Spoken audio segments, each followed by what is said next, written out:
Hey everybody, Chuck Niemer here.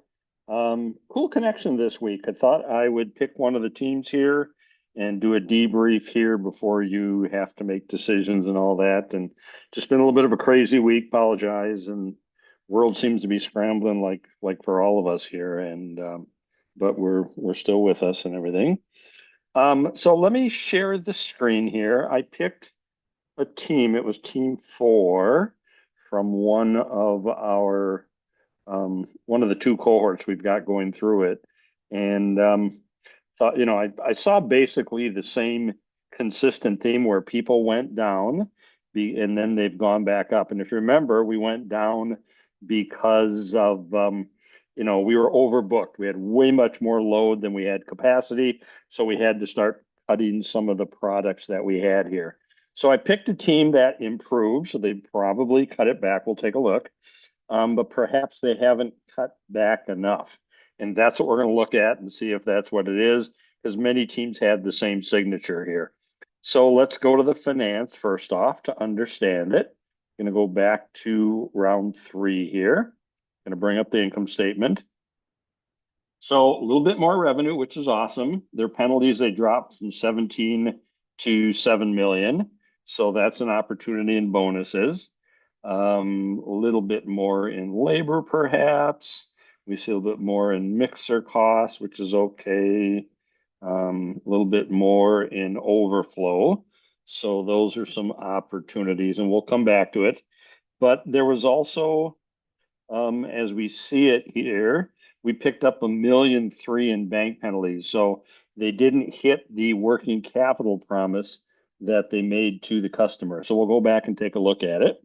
Let's start at the beginning. Let's go take a look at the supply chain and the bottling report. Okay. Still ran with 118 hours.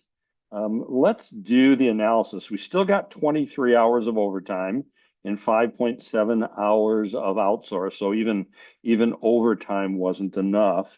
Let's look at the bottling line from rounds 0 to 3, and let's select runtime per week and changeover and breakdown, unused capacity. Let's just look over the last couple of weeks here. Overtime per week, hit execute query, and we'll see we've been consistent. They did add the third shift. The changeovers are about the same, breakdowns are about the same, unused capacity the same. Still got some overtime this period here. So it looks like this team has still got some to drop some more products here. So let's go up to sales and come on, computer. Let's go look at the customer report. In fact, let's go to the decision log first. We'll see they lowered their promises were 86, 89, 86, 87. Okay, let's do an analysis. Let's go back to round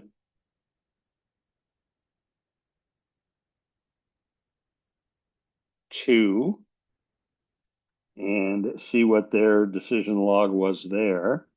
So what this team did is they lowered the service level promise to get rid of the penalties. Okay. So what happens is the penalties come from you promise here and you perform here. Okay. They were at 94 and 95, and they lowered the promise here. So they got rid of penalties that way.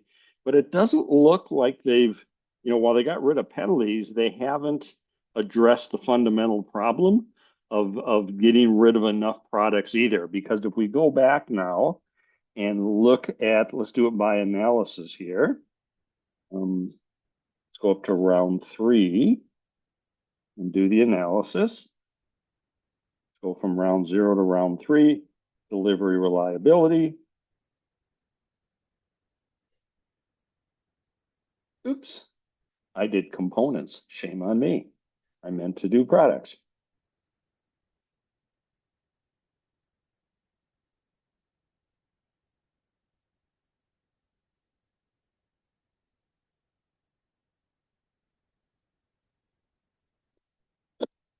Excuse my sniffles here.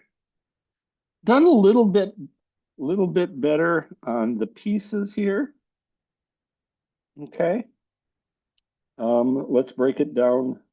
Hang on a sec here. Let's go to the customers. Okay. Our service levels are still down a little bit. Okay. If we go back to round two, and let's look at the customers again. They're still in the same range. In fact, their service levels are still a little bit lower this round. Here's round two. Here's round three. Okay. So they really haven't addressed the overage, and that's what they're hitting right here. What they've done is they've lowered their promise to the customer, and so they got rid of penalties, but they haven't hit the fundamental issue still of going in and looking at their products and seeing if they're still building too much here. So the penalties are they're still low. They could get rid of penalties by lowering their promises again to what they're hitting with customers, but it's not solving, it looks like, the fundamental issues of we're just overbooked. Okay. So that's something everybody should be checking at. If we go to the components here, we see that their component availability is very good. Still got a big problem with jars because jars are used in a lot of places. We'd like to see that to be a little bit more on time. So again, if you can't get components in, it's hard to build on time, especially when you're overbooked. Okay. So it looks like they still got issues of product getting through on time. Let's go over here and look at the product. Cool Care specifically, they're down to 50%. And so that's probably what's causing them the majority of their products is the Cool Care product. So that's what they got to zero in on as well, was with the Cool Care. And if we look at, let's go back up to sales, look at by product, and we come down here to Cool Care. Everything else up above is pretty darn good, but we're not hitting the Cool Care. And so that's something that's got to be fixed. Okay, so that's specifically what's happening on here. So a little bit of a surprise to me because I really thought it's overbooked solely, but it's more than overbooked. Is we're having problems with some of we still got overtime and we still got outsourcing, which means they don't have enough capacity. What we don't know is, well, we know part of it is because of the components aren't coming in on time. Part of it could still be a problem because we've got too much demand for the capacity. So a little bit of a surprise for me too, which is all right. I get to get stood on my head a little bit here. So that's where it looks like the 7 million comes from here. And that does impact us down here because we've got to put $7 million back in the pockets of our customers. So that's going to hurt cash flow. And then that also hurts the bank penalty in terms of what we promised versus where we're at here. So team's gonna want to go back and look at it. Fix those. Then what we've got is, go back to income statement, puts $8 million back in their pocket. So all of a sudden they're profitable. So they got to look at the Cool Care, they got to look at their promises to the bank, and they really improved their emergency loans. Couple other things to think about in the process here. We can certainly look at inbound and outbound overflow because these numbers here, it's come down in inbound, which is awesome, but normal inbound and outbound up on top here is $100 a spot. These are about $400 a spot on the overflow. So if we take let's take, well, 173,279 divide by 400. It's about 433 extra spots they're coming up short. So if they do nothing else but add more to the tune of about 433, they'll get about 3/4 of it back. Same thing with the inbound overflow as well. Okay, so that's a couple things they could fix and put a little bit of money back in their pocket. The other one I want to ask both of you to, or everybody to think about is both for components and product.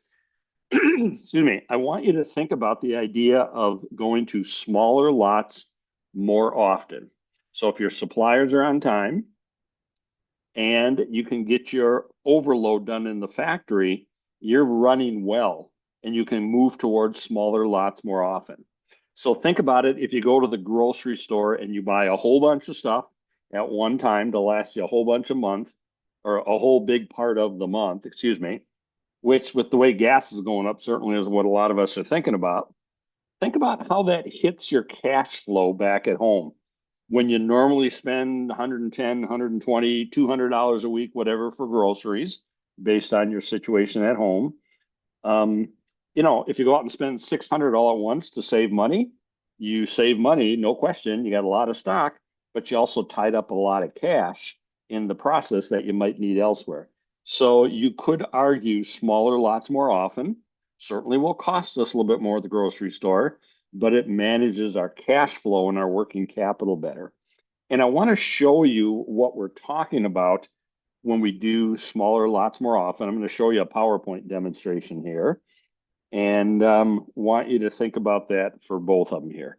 So in this PowerPoint that I've got here, okay, I'm going to have two production lines, one on top here where my cursor's at, second production line here. We're going to have three products, three colors, and in each product category, there's going to be a lot size of 9. So we're going to make 9 of product 1, the red dots. You're going to see 9 green dots moving across the screen, and then 9 of the blue dots. And so still got 6 work centers. Still going to see the dots come in from raw materials from the vendor, work through the factory. The top is going to be in lots of 9. We're going to do batches of 9. And then we're going to do the exact same thing on the bottom. Same 3 products, same 9 dots for each one, so 27 dots only. But instead of the first dot getting stuck in the first work center, waiting for all 9 to get done before it moves on, because we have this repetition going on, and we're moving towards smaller lots more often, once it moves out of the first work center, it goes right to the second work center. And that's what I mean when you compare the top to the bottom is smaller lots more often. Okay, so we'll talk about it in a bit afterwards here, but let me start running this thing for you. Okay, so let me watch it. We'll watch it together, and then I'll run it a second time. Oops, excuse me.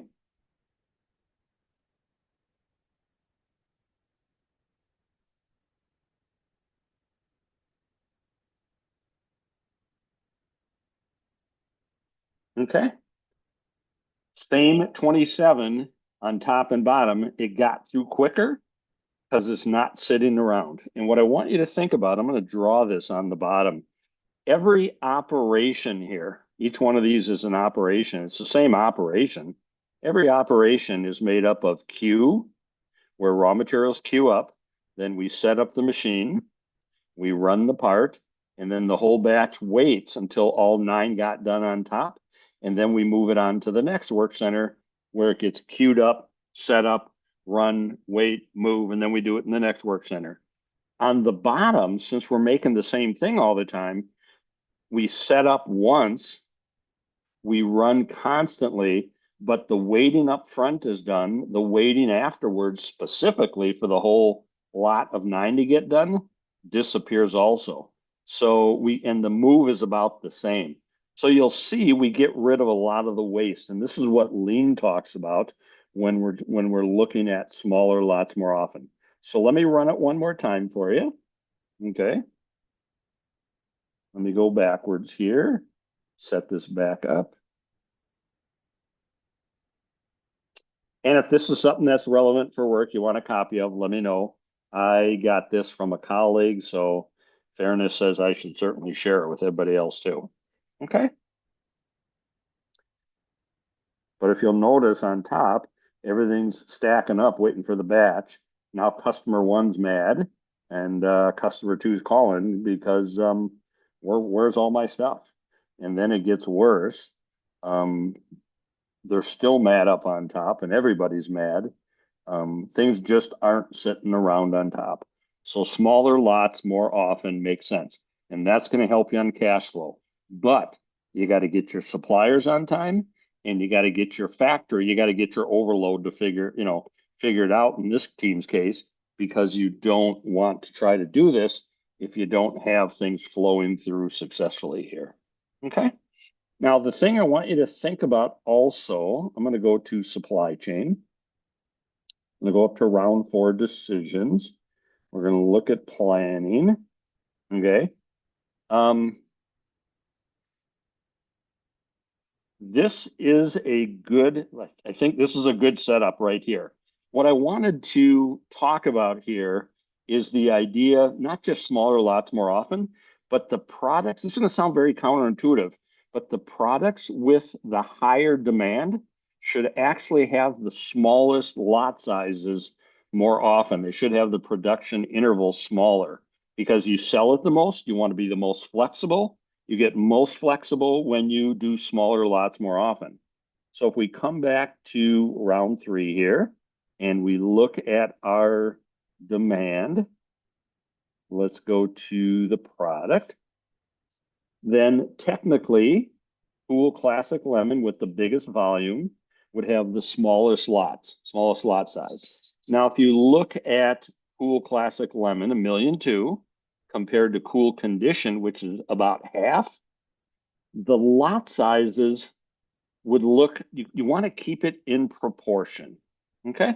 So Cool Classic Lemon 1.2, Cool Condition is about 0.6. It's 2-to-1 ratio. That does not mean lot size of 10 and lot size of 5. It's the reciprocal. It would be 5 and 10. Now, you don't have to be perfect, but you want to make sure the higher the volume's got the smallest production interval. And if you can keep them close in proportion, that would be awesome. So we're going to make 2 lots of 5 to 1 lot of 10. That's what the 2-to-1 means. So moving in the direction of smaller lots more often, both for product and components, is very successful and very helpful to the flow of production, which is the flow of cash at the same time. So a little bit longer, a little bit of a woven story through here, but hopefully this gives you ideas as we're going into the next round here. Okay? And certainly text me or email me as you got questions.